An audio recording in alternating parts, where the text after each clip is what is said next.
What's up, good people? What's up, good people? It's your boy, Dr. Leroy McKenzie Jr., the Impact Builder. It's another not beautiful day because it's raining outside. Today it's raining out here this morning, so it's a cloudy day. It might be raining outside, but it is always sunshiny weather here in the brand new suite. Welcome to Talk to Me, Tell the Truth Tuesday. Y'all know how we gonna give it to you on every single Tuesday. We're gonna tell you the truth and we're gonna talk to you to make sure that you have what you need in order to be able to master your craft, master your industry, master the marketplace at an elite level. So let's hop on in to what we need to get to today. Y'all know what we've been discussing this week. You, we've been talking about what? We've been talking about you got game. You got game. Yeah, that's you. You got game. We're going to make sure that not only that you got game, but you're in the game and that you are a part of leading the game. And that's what we're here to do this week to make sure that you understand the 5 ways to win the branding game. How do you win the branding game here in the 21st century? So let's hop on into this for today. And what we're going to talk about today is build your starting teams, build your starting lineup. Who are those people that you need to surround yourself with? And I call it your circle of impact. Who's in your circle of impact? Because not everybody deserves to be in your circle of impact. I'm not trying to get churchy real quick here, but even Jesus, amongst the 12 disciples that he only had 3 that he trusted wholeheartedly, and they got to see him in the transfiguration. So you have to have that same kind of team where you may have 12, that's your team, but you got 3. You got those magic 3 that you know that understand, that are on your team, and are going to be able to understand and do the things that you need to get done and be with you, build to help assist you to build your vision. I told you, I'm not trying to get church or anything like that with that. So, but that's the power of your brand team. That's the power of your brand team. Winning brands are they're never built alone. So I'm talking to that entrepreneur. I'm talking to that entrepreneur. I'm talking to that leader. I'm talking to that organization that thinks that they can do it all by themselves. You cannot. We are going to dispel that rumor, that misnomer right here, right now, this morning. You cannot do this alone. You cannot be a successful entrepreneur, organization leader, entrepreneur by yourself. You cannot do it. You need to have help. You need you need to surround yourself with people that understand your vision and assist you in moving forward with your vision.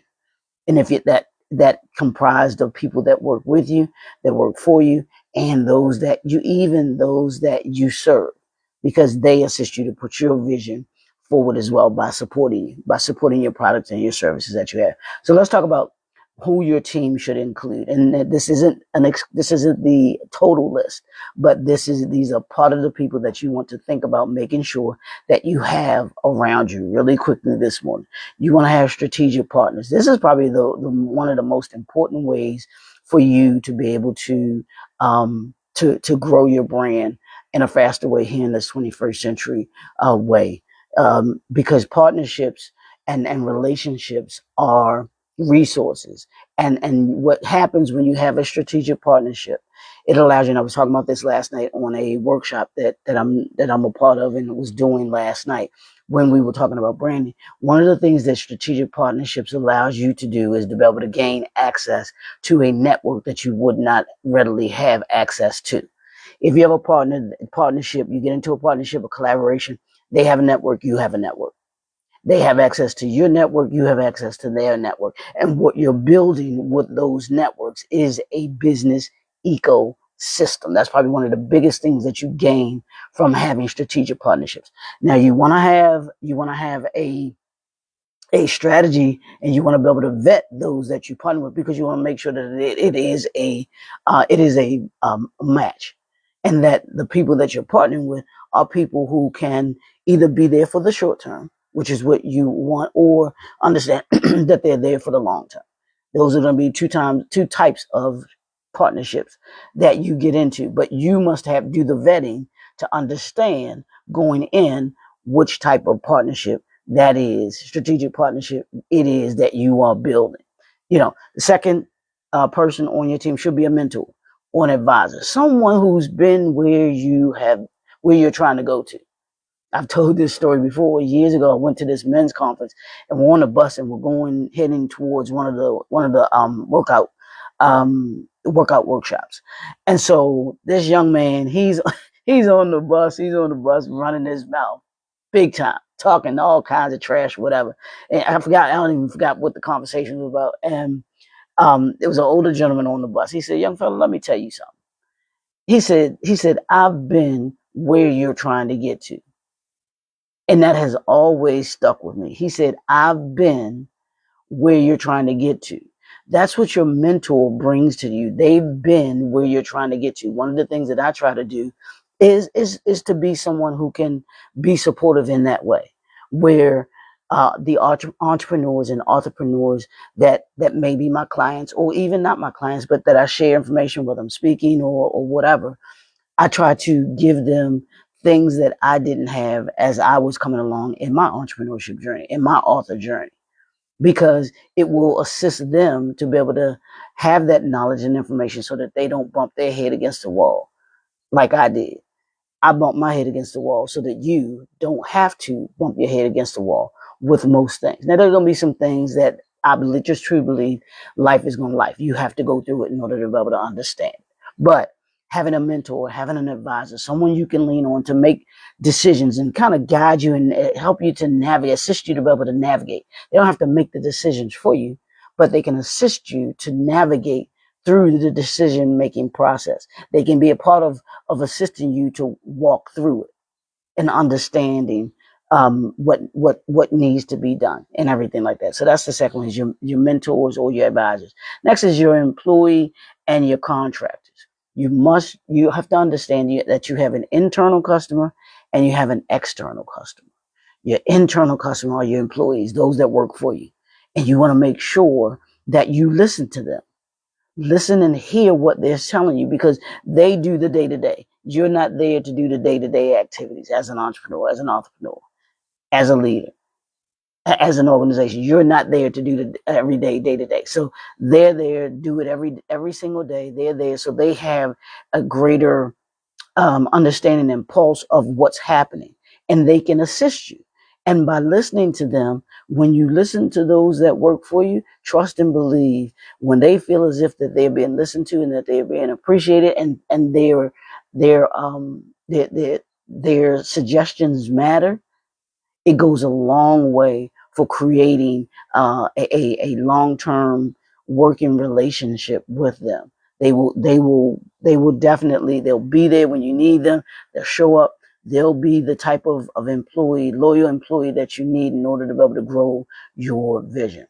So that's the third one, your employees and your contractors. Contractors the same way. You have to nurture that relationship, those relationships. Any contractor relationships that you want to be able to communicate and connect with them, that builds so that they become your go-to when it comes to certain things that need to get done. There are certain vendors that I use when it comes to certain things that I need to get done, and those are the contractors, those are the vendors that I use, that I need, and I nurture the relationships that I have. You want to be able to do the same thing. Those contractors, those that do work for you, and you may even be a contractor to someone else, that goes the same way as well. Your brand ambassadors, those that you serve. When you serve those that are loyal to you, that's what a brand ambassador is. They're the ones that are most loyal to you. They're the ones that are going to beat that drum and talk about you to the hilt. They're going to be in other words, they're going to be that hype man that like James Brown had. I think it was Bobby. I think that was his name. You hear him say Bobby. Yeah. He was James Brown's hype man. Your ambassadors are your hype people. They're the ones that talk about you when you're not there in the room. They are going to tell people, yes, this person did did this for me. This organization did this for me. They were very they were very kind. Their customer service was excellent. The food was good, or the product and service that they have, I use it regularly. They are the ones that are going to stand tall for you, your business, your product, and your service. They're going to talk about what you produced and what you delivered to the hill. So your brand ambassadors. And then the last one is your community. Have you built your community? Are you building your community? Your community are those folks that are like your brand, are a part of your community is your brand ambassadors. I'm gonna tell you, and I'll give you the example that I use is the Apple people and the Android people. That Apple has a community, Android has a community, and uh, Dr. Will Moore, he'll love this, so I got to tag him on this. He'll love this one. You got those that like salt, pepper, and butter and cheese on their grits, and then you got those that those other people that want to put sugar on your grits. I'm not feeling it. Those are communities, y'all. Those are the communities that you have those loyal people that no matter what, they are willing to do those things in order to be able to. They're not going anywhere. Your community are the people that are not going anywhere. They're going to be there just like your ambassadors that are part of it. They're loyal. They love the product and service that you heard that you offer. They know that you're consistent. They know that you're committed to all the things that have to do with providing them with your product, your service, or being the answer to their problem. So those are the things that you want to think about. These are the people that you want to have you surround yourself with. Really quickly, strategic partnerships. You want to have mentors or advisors. You want to have employees and contractors. You want to have brand ambassadors, and you want to have a community. That's your team. That's your team. And you must constantly and consistently be committed to nurturing your team. Those strategic partnerships, nurture it. Those mentors and advisors, nurture that relationship that you have with them. Your employees and your contractors, nurture it. Your brand ambassadors, nurture that relationship with them. And your community, you should always be nurturing the community and the community that you are a part of. And the community is not just who you have, Team Apple, Team Android, Team Salt, Pepper, Cheese, and Butter, so Team Sugar. But it's your community that you are in as a business, the community that surrounds you. How involved are you in that community? Do you connect with the other businesses that are in the community? Do you have relationships with them? Do y'all have a coalition? Do you all work together in order to be able to make sure that everyone in the community is successful? How do you support each other? Do you show up for each other's events? That's a community as well. So here's the homework. Last thing. Do the people around you, and this is how you evaluate. It's one of the ways that you evaluate your team. Do the people around you strengthen your vision or slow your growth? That's the question I want you to deal with today. I want you to evaluate everyone that we just talked about and specifically ask this question. Do they strengthen your vision or do they slow your growth? When you can answer that question honestly about these people and those that are on your team, you'll find yourself either having to subtract some people and having to add some people onto your team. So that's what I got for you today.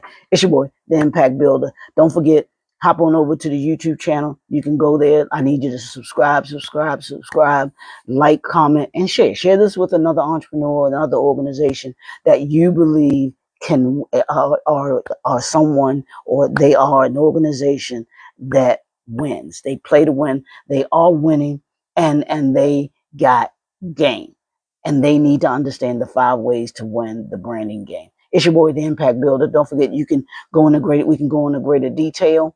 Um, if you like, schedule your strategy session with us. We can talk about your vision and how you can actually bring how we can assist you to bring that vision to reality. It's the Impact Builder. We'll talk to you soon. Peace.